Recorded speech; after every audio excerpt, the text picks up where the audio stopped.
Eu acho que quando a gente fala de planejamento patrimonial, a gente usa muitas estruturas para a gente direcionar o cliente. A offshore, eu acho que talvez seja, se não a principal, uma das principais, né? É exatamente aquele cliente que está preocupado ali com a sucessão, como é que ele vai estruturar a empresa, como é que ele vai fazer, principalmente a questão tributária. Então, dentro da offshore, ele vai ter essa benefício, né, que seria de poder estruturar da forma que ele quiser essa empresa, né?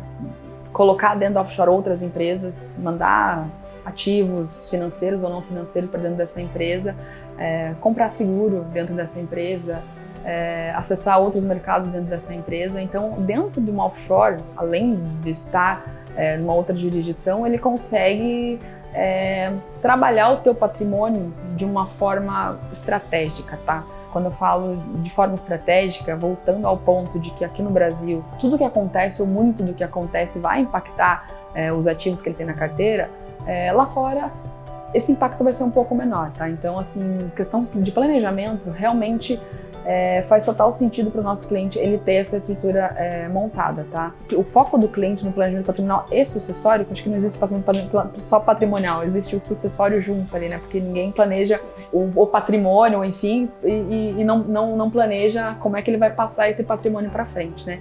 Então, basicamente ele entender essa estrutura e ele saber que ele vai conseguir fazer isso de uma forma sem muita burocracia, que é o que a gente tem aqui no Brasil. Eu acho que um cliente alta renda que tenha muito dinheiro aqui no Brasil e ele não tenha uma estrutura de planejamento patrimonial aqui no Brasil bem estruturada e lá fora, eu acho que ele está sendo negligente e o assessor também está sendo negligente em não indicar. Como a gente tem aqui dentro dessa estrutura, tanto o planejamento patrimonial sucessório aqui no Brasil, que dá para ser feito, ou lá fora, pelo menos a gente mostrar para esse cliente como é que é feito e apresentar esses profissionais que fazem.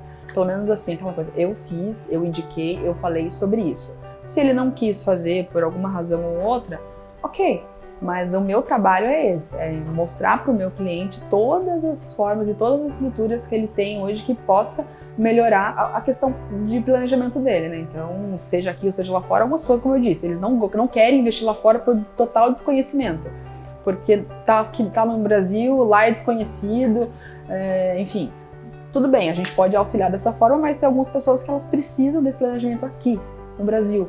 E aí, começando aqui no Brasil, ele estando estruturado aqui no Brasil, aí no segundo passo a gente pensa em estruturar lá fora também. Para fazer um planejamento patrimonial e sucessório aqui na Cordillera, eu preciso primeiro conhecer o cliente, tá? Eu preciso entender o que ele precisa e se ele precisa. Porque eu sempre falo para os meus clientes, se eu faço uma reunião com o cliente, eu começo a despejar tudo que a gente pode fazer para ele, ele não vai nem entender o que ele precisa. Eu preciso ouvir esse cliente com atenção e entender quais são as necessidades dele.